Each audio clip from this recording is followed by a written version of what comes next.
여러분 안녕하십니까. 권순환입니다. 제1야당인 국민의힘 당대표와 최고위원들을 선출하는 6.11 전당대회가 나흘 앞으로 다가왔습니다. 오늘과 내일 즉 7, 8일 이틀간은 당원 선거인단을 상대로 한 모바일 사전투표가 실시됩니다. 내년 3월 치러지는 차기 대선이 약 지금 9개월 정도 앞으로 다가왔습니다. 지금 이 시점에서 선출되는 국민의힘 당대표는 차기 야당 대선 후보 결정에 직간접적으로 상당한 영향을 미치게 됩니다. 대선 관련 당 일정 선거 관리에도 영향을 미칩니다. 또 아마 다른 변수가 없다면 대선 석 달 뒤 내년 6월로 예정된 전국 지방선거 시도지사, 시장군수, 구청장, 광역의회, 지방의회 이런 전국 지방선거 공천권에도 아마 적지 않은 영향을 미칠 것입니다. 이 국민의힘을 좋아하든 싫어하든 적어도 문재인 대통령 정권의 비판적인 상당수 국민들에게 있어서 이번 국민의힘 전당대회가 지니는 의미는 상당히 큽니다. 이 현재까지 당대표 선거 구도는 이준석 전 최고위원이 일단 앞서가는 가운데 나경원 의원이 추격하고 그 뒤를 주호영, 조경태, 홍문표 의원이 도전하는 그런 흐름인 것 같습니다. 여당 지지자를 포함한 일반 국민 여론조사에서는 이준석 후보가 지지도가 다른 후보들보다 훨씬 높기 때문에 결국 당원들 선거에서 나경원, 주호영, 조경태, 홍문표 후보가 얼마나 흐름을 뒤집을 수 있을지 말지 그 여부가 관건이 될 것 같습니다. 사실 저는 개인적으로 이번 당대표 선거에 출마하는 5명 후보 가운데 개인적으로는 지지하고 싶은 후보는 없습니다. 이 5명 후보는 전부 소위 탄핵 찬성파로 분류됩니다. 오히려 최고위원 선거의 경우 몇몇 후보에 관심이 있습니다. 특히 최근에도 방송해 드렸습니다만은 이 사기성 탄핵 정변부터 지금 문재인 정권까지 약 5년간 이 우리 사회의 거짓들과 치열하게 싸워온 도태우 변호사 같은 경우는 이번 최고위원 선거에서 좋은 결과를 얻어 당 지도부 일원이 됐으면 하는 그런 마음이 있습니다. 이번 국민의힘 지금 당대표 선거전을 지켜보면서 저는 몇 가지 점에서 2016년 이제 거의 벌써 이제 5년이 다 돼가는군요. 이 박근혜 대통령을 임기 중 어거지 탄핵을 통해 쫓아냈던 탄핵 정변 때 분위기와 비슷한 그런 느낌을 받고 섬찟섬찟한 생각이 듭니다. 그러니까 압축적으로 누구를 지지하는가의 문제와 별개로 이 이준석 띄워주기가 아주 그런 여론몰이가 노골적으로 진행되고 있다는 그런 느낌을 받습니다. 우선 지금 이번 선거전 과정에서 보면 이 탄핵 정변에 공모했던 좌파 언론과 비좌파 언론, 저는 한국엔 제대로 지금 제도권 언론 중에 제대로 우파 언론이라고 할 만한 거는 아마 거의 없다고 보는 쪽이기 때문에 비좌파 언론들이 함께 지금 이번에 대거 이준석 띄워주기에 손을 잡고 있습니다. 근데 좌파 언론, 한겨레니 뭐니, 그 다음 이제 지금 공영방송들, 그 다음 김어준이 하는 TBS, 이런 노골적 좌파 언론들이, 지금 야당, 비좌파 정당의 문제와 관련해서, 돌풍 이러면서, 특정 후보를 띄워주는 게 과연 그 후보의 그 당과 그 후보를 지지해서일까 아닐까. 지금까지 대체로 한국의 좌파 세력, 좌파 언론들은 자신들의 정치적 이해에 따라서 아주 정략적으로 늘 판단을 해왔습니다. 그러니까 박근혜 정부 때 같은 경우 유승민이 새누리당 원내 총무하면서 그 말도 안 되는 짓들을 할 때 아주 노골적으로 그 유승민을 띄워주고 그랬죠. 물론 당연히 나중에 선거에서 좌파 후보가 나오고 유승민이 나오면 유승민을 지지하는 일은 없죠. 지금 좌파 언론들은 그렇습니다. 또 이 비좌파 언론, 소위 조선동아중앙, 조동중으로 지칭되는 이 매체들도 보면 대놓고 지금 이준석을 띄워주고, 이준석이 당대표가 마치 돼야 뭐가 올바른 방향이라는 식으로 지금 몰아가고 있습니다. 특히 탄핵정변 때 아주 노골적으로 그 엉터리 논평을 했던 이 사람들이 대놓고 지금 이준석을 지지한다고 하고 있습니다. 왜 그럴까요? 좌파의 속셈은 아까 말씀드린 그런 것 같고, 아마 비좌파 주류 매체들 같은 경우는 이런 부분도 있을 겁니다. 이 탄핵, 그 엉터리 탄핵의 지금 비좌파 주류 매체들도 공범이었기 때문에 이제 시간이 지나면서 그 탄핵에 문제가 있다는 걸 많은 사람들이 알고 있습니다. 다만 조선동아중앙 같은 신문들로서는 자기들로서는 인정하기가 어려운 겁니다.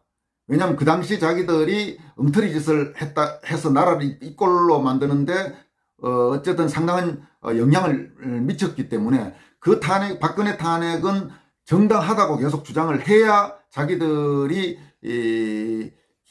이 과거 잘못이 정당화, 적어도 자기들 잘못을 낱낱이 밝혀지지는 않는 그런 게 되는 겁니다. 근데 지금 야당 대표로 나온 5명 같은 경우 모두가 탄핵 찬성파였긴 하지만 지금 조금 스탠스들이 다릅니다. 가령 지금 이준석을 제외한 나머지 4명, 나경원, 주호영, 조경태, 홍문표 같은 경우 지금은 적어도 탄핵이 정당했다고 대놓고 주장은 하지 않습니다. 그 부분에 대해서는 뚜렷하게 입장을 표명하지 않든지, 지금 왜냐하면 그 탄핵이 얼마나 문제가 많았는지가 점점 드러났기 때문에 적어도 양심이 있는 사람은 그 탄핵이 정당했다고 주장하기는 어려운 겁니다. 특히 지금 야당 세력에서는. 그런데 반면 이준석 그다음에 이준석의 정치적 이 멘토라고 하는 유승민 같은 경우는 지금도 그 탄핵이 정당했다고 주장을 하고 있습니다. 따라서 탄핵 세력 입장에서는 자기들이 하고 싶은 말을 지금 이준석이 해주는 셈인 것입니다. 그러니까 가급적 이준석, 그 다음 뭐 뒤에 있는 유승민, 아마 김무성, 뭐 이런 세력들과 일정 부분 정치적으로는 일치하는 그런 셈입니다.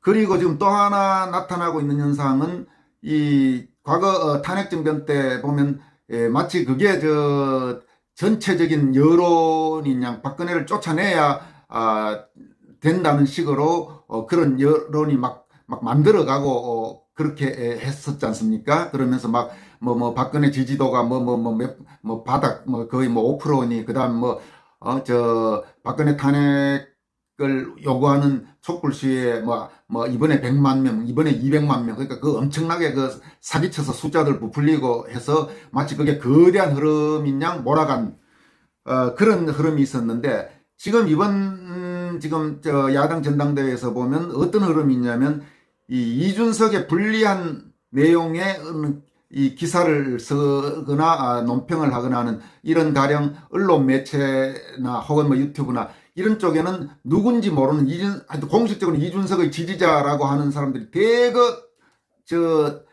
들어가서 막 댓글로 압박하고 그리고 싫어요 누르고 이런 식으로 이 엄청난 여론 압박을 하는 모습이 나타났습니다. 그리고 어떤 그런 특정 세력들이 가령 댓글 같은 경우도 이준석이 좀 비판적이다 하면 너 나경원 지지하지 틀딱 극우 태극기 그러니까 니들 같은 늑다리 그걸로는 정권 교체가 안 돼 이런 식의 아주 악성 댓글들을 기사에도 붙이고 혹은 유튜브 댓글에도 붙이고 하는 모습들이 쭉 그동안 나타났습니다. 근데 그런 식의 행태가 과연 지금까지 일반적인 자유우파 혹은 보수우파적인 그런 사람들, 그런 국민들, 그런 시민들 혹은 이 소위 우리가 말하는 외국 시민들, 그런 사람들은 그런 행태를 잘 보이지 않습니다. 그런 용어들 틀딱이니 극우니 그런 말을 잘 쓰지도 않고, 그러니까 과연 지금 이준석을 지지한다고 하면서 정권 교체를 해야 위해서는 이준석이 돼야 된다고 하는 사람들이 들어와서 쓰고 있는 그런 표현들 이런 것들이 과연 정말 저 사람들이 야당 지지자인가 하는 그런 조금 이상한 느낌을 들게 하는 사람들도 상당히 있습니다. 물론 순수하게 이제 이준석이 당대표가 되는 게 정권 교체에 도움이 된다고 생각하는 사람도 있겠지만 그거 아닌 경우가 꽤 많아 보이는 그런 느낌이 듭니다. 또 지금 흐름에서 나타나는 것은 이준석과 관련돼서는 문제점을 제대로 짚지 않습니다. 그것도 탄핵 정부인데 탄핵 세력들의 문제점을 외면하고 혹은 탄핵 반대하는 국민들 그 광화문에 그렇게 대규모로 해도 단 한 줄도 보도 안 하고 막 이런 그 여론 조작을 했지 않습니까? 가령 지금 보면 이준석이 박정희를 사회주의적 전체주의자라고 한 거나 이 말도 안 되는 소리단 말입니다. 사회주의적 전체주의라는 거는 극좌란 이야기입니다. 그러니까 이 한국 경제 발전을 이렇게 시킨 박정희가 그러니까 모택동이나 스탈린이나 김일성 비슷한 이런 데나 쓰는 게 사회주의적 전체주의라는 표현인 겁니다. 근데 박정희는 무슨 사회주의적 전체주의라고 한다든지 그 다음에 지금 그 이준석이 돼야 된다고 주장하는 사람 중에 상당수는 이 지금 586으로는 안 되니까 세대 교체를 확 해서 낮춰야 된다. 근데 지금 그런데 이준석은 자기가 당대표 되면 지금 그 80대 노인 중에 노인인 지금 김종인을 다시 모셔오겠다고 하는 말도 안 되는 지금 그건 모순이죠. 그런데 그런 문제들은 짚지 않습니다. 또 지금까지 이준석이 쭉 과거 보면 이 문재인 정권이나 좌파 세력들을 비판하는 데는 몸을 사리거나 제대로 그 입도 꺼내지 않고 자기가 몸담았거나 같이 일했던 그런 당이나 그런 사람들은 아주 매도하는 그런 여러 가지 지금 문제 행태 그리고 단 한 번도 제대로 지금 뭔 성취를 이뤄본 적이 없지 않습니까? 고등학교 나온 다음에 카이스트 잠깐 진학했다가 바로 노무현 장학금으로 미국 가서 하버드 대학인가 뭔가 나오고 그 뒤에 한 게 제대로 된 게 아무것도 없습니다. 선거 그냥 3번 떨어지고 임명직으로 비대위 박근혜 비대위 때 이 청년직 그걸로 이 최고위원인가 뭔가 되고 아무것도 이루은 거 없는데 이준석이 마치 새로운 희망인 듯이 그런 현상들이 나타나고 있습니다. 또 그렇게 말하는 사람들도 있습니다. 지금 물론 이번에 이제 다음에 이런 부분이 있습니다. 이준석 지지자들 중에 이제 문제의 그 좌파 세력들, 그 다음에 그 비좌파 매체 중에 과거 이제 탄핵 공범들까지는 그런데 그 탄핵의 문제점을 인정하고 탄핵이 문제 있다고 하는 그런 사람들 지식인들이나 이런 중에도 일부 지금 보니까 이준석으로 가야 뭔가 정권 교체가 이루어지는 게 아닌가 하는 생각을 갖고 있는 분들이 있는데 그분들의 개인적인 생각은 저는 그분들을 폄하할 생각이 없다. 각자 생각이 이제 다른 거니까. 그리고 또 일부에서는 젊은 층 표를 잡으려면 이준석을 당대표로 해야 된다. 과연 그게 정확한지도 한번 생각해 볼 필요가 있습니다. 과연 그럴까요? 젊은 층이 그렇게 여러분들을 바보로 보입니까? 지난번 서울시장과 부산시장 선거에서 젊은 층이 대거 야당을 찍었죠. 그게 무슨 오세훈이나 부산시장 박형준이가 썩 마음에 들어서 찍은 사람이 얼마 되겠습니까? 이 현 집권당, 현 문재인에 대한 정권에 대한 비판과 반발의 표가 야당으로 갔다면 그렇다면 대선과 과정에서 과연 그럼 이준석이 당대표면 젊은 층이 국민의힘을 지지하고 이준석이 당대표가 안 되면 지지하지 않는다? 과연 그럴까요? 나는 그거는 동의하기 어렵습니다. 또 지금 보면 아까도 잠깐 말씀드렸지만 이준석 본인도 그렇고 이준석을 소위 지지한다고 하는 극성 팬들 중에 일부도 그렇고 여러 가지 행태가 보면 오히려 지금 다른 후보들 보다 더 구악적인 행태를 가끔 보이고 있습니다. 이 여러 형태에서 그러니까 소위 신선하다거나 무슨 세대 교체 그런 거와는 전혀 좀 다른 그런 느낌이 지금 들고 있습니다. 물론 이준석이 이번 국민의힘 전당대회에서 흥행성을 높인 점은 인정합니다. 그렇지만 내가 보기에는 그 이상도 이하도 아닙니다. 그러니까 이준석에 열광하는 게 그게 지금 시대적 흐름이고 그렇지 않으면 당신들 판단은 잘못이다. 그런 거에는 도저히 나는 인정하기 어렵습니다. 이준석을 지지하는 사람들은 지지하세요. 근데 그 지지한다고 지지하지 않는 나 같은 사람까지 자꾸 당신들 논리로 강요하지는 말라 말입니다. 이런 문제의식을 갖고 있는 분이 지금 여러 이제 페이스북이나 이런 데를 봐도 사실 특히 이제 이 소위 애국 세력 지식인 중에는 꽤 많아 보입니다. 이런 부분도 그러니까 너무 막 그 이 분위기에 휩쓸려서 오직 그게 전부 사실인 양 했다가 뒤에 아니다 하고 느낀 건 저 5년 전 탄핵 사태 때 그 경험으로 충분하지 않습니까? 또 그런 경험을 또 해야 되겠습니까? 그러니까 뭐 이준석을 지지하든 누굴 지지하든 다시 말씀드리지만 저는 뭐 그렇다고 무슨 이런 나경원, 주호영 훌륭하다 절대 그런 뜻은 아닙니다. 나경원 같은 경우 무슨 강요의 호남 30% 할당 이런 말도 안 되는 헛소리나 해대고 하는 모습들도 매우 싫어합니다. 저는. 그러니까 그런 제가 누구를 지지하고 누구를 지지하지 않고의 의미가 아니고 원칙적인 의미에서 지금 이 흐름에 좀 문제가 있다. 그런 이야기입니다. 그리고 어쨌든 처음에 말씀드렸지만 좋든 싫든 이번 제1야당 당대표 선거는 시기적으로 정말 중요합니다. 과연 어떤 결과가 나올지 이제 며칠 있으면 결과가 나오겠습니다만 주목됩니다. 여기까지 하겠습니다. 고맙습니다.